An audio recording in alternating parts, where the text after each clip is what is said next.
भारत के vibrant democratic इतिहास में एक काले धब्बे की तरह है, लेकिन इस काले धब्बे पर सदियों से चली आ रही लोकतांत्रिक परंपराओं की श्रेष्ठता भी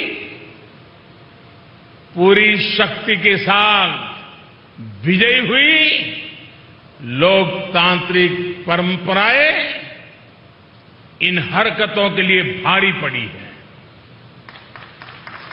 भारत के लोगों ने लोकतंत्र को कुचलने की सारी साजिशों का जवाब लोकतांत्रिक तरीके से ही दिया। हम भारतीय कहीं भी रहे, अपनी डेमोक्रेसी पर गर्व करते हैं।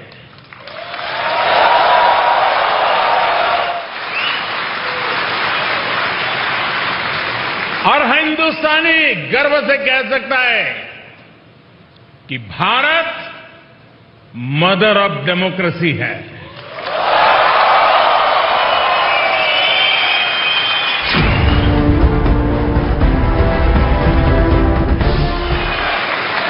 कोई देश जब समय पर सही फैसले लेकर सही नीयत से सभी का साथ लेकर चलता है तो उसका तेजी से विकास होना निश्चित है। आप सभी इस बात से परिचित हैं कि पिछली शताब्दी में तीसरी औद्योगिक क्रांति का जर्मनी और अन्य देशों ने कितना लाभ उठाया।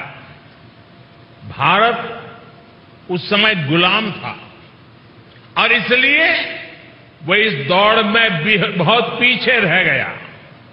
लेकिन आज 21वीं सदी का भारत चौथी औद्योगिक क्रांति में इंडस्ट्री 4.0 में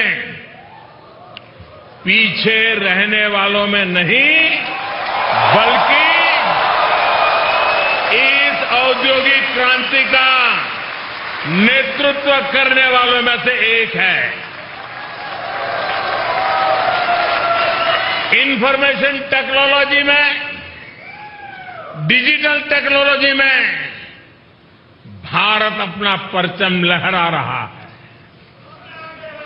दुनिया में हो रहे रियल टाइम डिजिटल पेमेंट्स में से 40% ट्रांजैक्शन भारत में हो रहे हैं। आज भारत डेटा कंजम्पशन में नए रिकॉर्ड बना रहा है। भारत उन देशों में है जहां डेटा सबसे सस्ता है।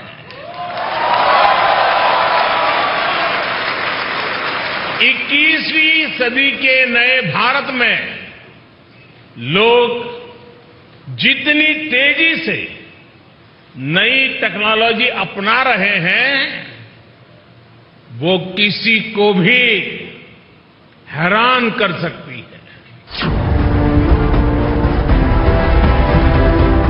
2014 तक भारत में खुले में शौच एक बड़ी समस्या थी, लेकिन हमने देश में 10 करोड़ से ज्यादा शौचालय बनवाए।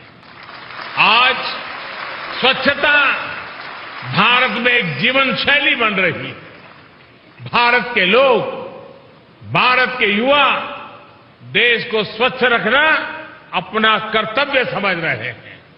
आज भारत के लोगों को भरोसा है कि उनका पैसा ईमानदारी से देश के लिए लग रहा है, भ्रष्टाचार की भेंट नहीं चढ़ रहा है।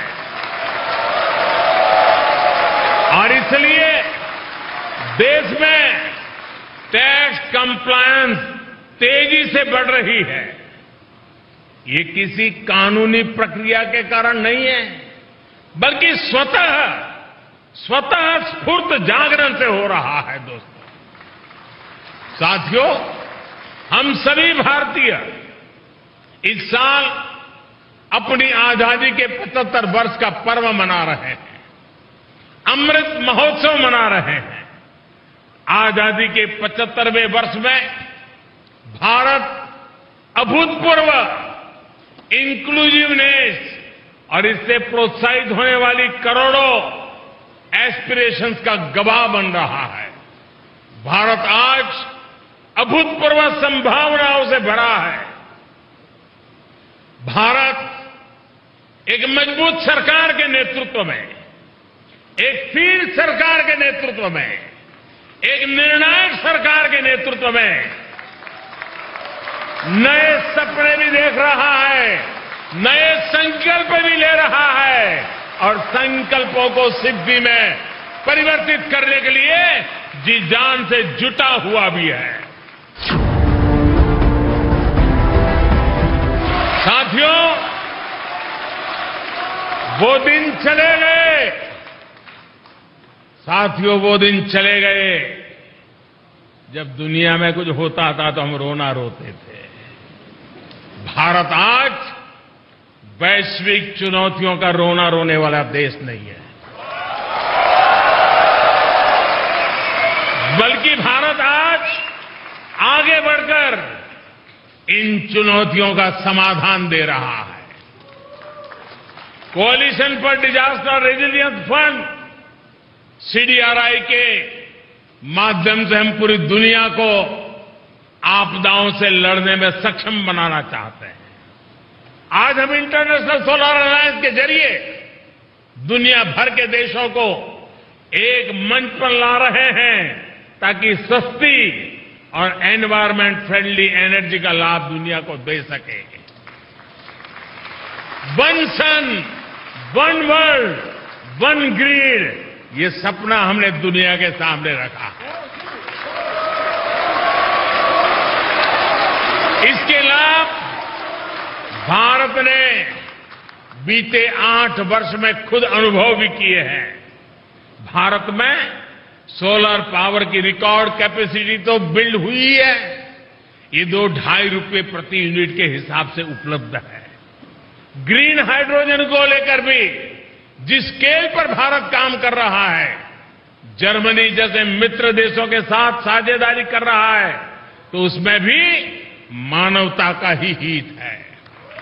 भारत में WHO centre for traditional medicine स्थापित होने से भारत दुनिया की प्राचीन चिकित्सा पद्धतियों का ग्लोबल सेंटर भी बन रहा है। साथियों, योग की ताकत क्या है, ये तो आप भली भांति जानते हैं। पूरी दुनिया को नाक पकड़वा दिया है। साथियों, आने वाली पीढ़ियों के लिए आज का नया भारत नई विरासत बनाने पर काम कर रहा है।